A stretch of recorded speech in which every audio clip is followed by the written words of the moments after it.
Assalamualaikum warahmatullahi wabarakatuh. Tuan-tuan dan puan, saya Zamir bin Ibrahim, Timbalan Presiden Kelab Pendokong Penyatuan Ummah Malaysia. Di sebelah kanan saya yang agak jarak 1 meter sekarang ini, iaitu peguam saya, iaitu Amirul Ramli daripada Sungai Petani. Kami baru saja keluar daripada Balai Polis, iaitu IPD Kuala Muda. Kita telah membuat satu laporan polis berkaitan tentang isu penularan IC palsu di dalam negara Malaysia ini. Saya ingin ulang kepada rakan-rakan di luar sana, kalian boleh membuat laporan polis sama seperti saya, iaitu kita ingin mendesak kerajaan Malaysia melalui Perdana Menteri Malaysia, Kementerian Dalam Negeri dan juga Jabatan Pendaftaran Negara menukar IC sekarang kepada IC baru. Tuan-tuan boleh rujuk laporan polis yang tuan-tuan ingin buat nanti. Tuan-tuan boleh rujuk kepada report Sungai Petani. Nombor report 01026620. Kalian boleh report dan rujuk kepada nombor report ini, iaitu 010266/20. Laporan yang saya buat adalah seperti berikut. Sebagai rakyat Malaysia yang bertanggungjawab, saya terpanggil untuk mendesak kerajaan Malaysia melalui Kementerian Dalam Negeri yang di bawahnya ada 2 agensi yang mengeluarkan kad pengenalan, iaitu JPN, dan satu lagi pihak immigration yang mengeluarkan pasport Malaysia. Okay. Banyak diperkatakan sekarang pendatang-pendatang asing mendapatkan kad pengenalan melalui ejen-ejen tertentu dan pernah ada tangkapan dan pendakwaan di Sabah dan juga di Pulau Pinang. Dan ada di kalangan pegawai-pegawai JPN yang pernah didakwa, iaitu di Pulau Pinang. Untuk itu, kita mohon, kita desak kerajaan Malaysia, iaitu Perdana Menteri Malaysia, dengan kadar segera membentuk satu pasukan khas atau membuat satu keputusan menukar kad pengenalan sekarang kepada kad pengenalan baru dengan pengawasan yang begitu ketat, serta memerlukan satu temuduga di kaunter JPN ketika waktu pengeluaran kad pengenalan baru, termasuk juga menunjukkan tanda suntikan BCG, iaitu di bahu kiri dan di bahu kanan, tunjuk kepada pihak JPN sewaktu ingin menukar kad pengenalan palsu kepada kad pengenalan baru. Sebab kita gusar laporan polis yang kita buat, sebab kita gusar, kita tidak tahu berapa banyak IC palsu ini telah berada di dalam negara ini pada tangan pendatang asing. Untuk itu, saya cadangkan kepada rakyat Malaysia di luar sana untuk membuat satu laporan polis di mana-mana untuk kita desak kerajaan Malaysia menukar segera kad pengenalan sekarang kepada kad pengenalan baru. Okey, saya juga ingin memaklumkan di sini, klip video yang pertama yang saya buat dan klip video yang kedua yang saya buat telah mendapat perhatian yang sangat serius oleh pihak Jabatan Pendaftaran Negara.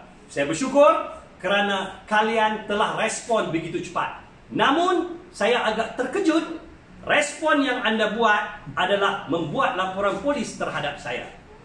Membuat laporan polis terhadap saya kerana saya dikatakan saya mencemar nama baik Jabatan Pendaftaran Negara. Saya nak nyatakan di sini, saya tidak bercakap omong kosong.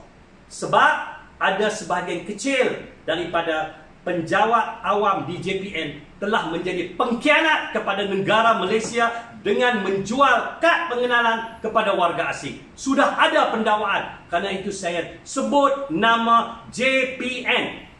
Sebab Jabatan Pengangkutan Jalan, JPJ, tidak mengeluarkan kad pengenalan.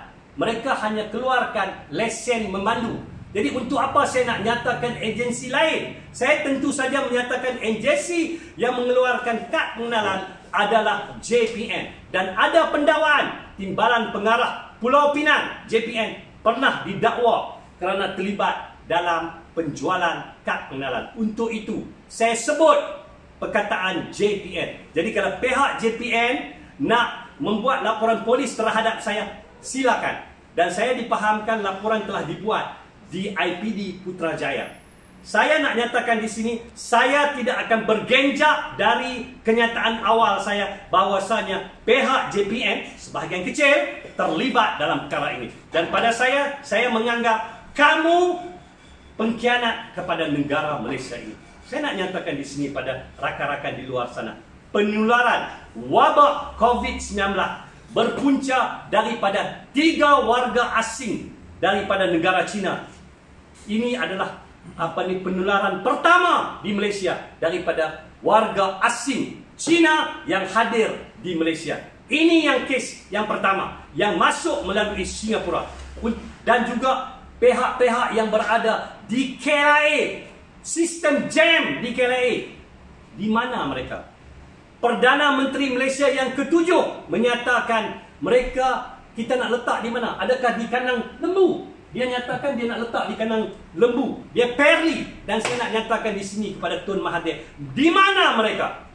Di mana mereka-mereka yang kamu kata kamu perli? Tempoh hari apabila rakyat bertanya mereka nak diletakkan di mana, kita suruh mereka pulang. Tapi Tun Mahathir kata, kenapa kita nak letak mereka di kandang lembu? Sekarang saya nak tanya, mereka di mana? Di mana mereka? Pihak Pakatan Harapan dahulu yang memerintah Malaysia, saya nak nyatakan di sini terutama sekali pada bekas Menteri Pelancongan, di mana mereka? Kerana itu kita rasa agak gusar, rasa tidak senang dengan keadaan di Malaysia, iaitu dengan kebanjiran puluhan ribu dan saya boleh katakan hampir ratusan ribu pendatang asing yang sistem keluar mereka di Jabatan Immigration, di pintu-pintu keluar ataupun pintu-pintu masuk tidak ada. Kita tidak nampak mereka masuk dan mereka keluar. Karena itu kita rasa agak bimbang. Sebagai rakyat Malaysia kita rasa agak bimbang. Karena itu saya sebagai mewakili sebahagian besar rakyat Malaysia yang cinta akan Malaysia, kita mahu kerajaan Malaysia sekarang ini di bawah kepimpinan Tan Sri Muhyiddin Yassin tolong dengar denyutan hati kita untuk kita mahu beliau bersetuju dengan cadangan kita tukar IC. Laporan polis telah saya buat hari ini, iaitu pada 20 April hari ini, dan saya minta rakyat Malaysia boleh follow laporan saya di nombor laporan saya iaitu 010266/20 Report Sungai Petani. Dan juga kepada pihak JPN, saya bersama peguam saya, kita tidak akan gusar walaupun saya dihadap ke mahkamah dalam isu membangkitkan isu IC palsu ini. Bagaimana? Okay. Dengan untuk itu, sekali lagi saya menyeru kepada rakan-rakan di luar sana, ayo ke Balai Polis Berdekatan, kita desak kerajaan untuk tukar IC sekarang ke IC baru dengan kawalan yang sangat ketat waktu penukaran nanti. Tunjuk kepada pihak JPN bahu kiri dan bahu kanan kesan suntikan sewaktu kita kecil dahulu. Tunjuk, baru kita sah rakyat Malaysia. Jika ini tidak ada, kamu bukan rakyat Malaysia. Batalkan dan hantar pulang ke negara masing-masing. Sekian. Assalamualaikum warahmatullahi taala wabarakatuh.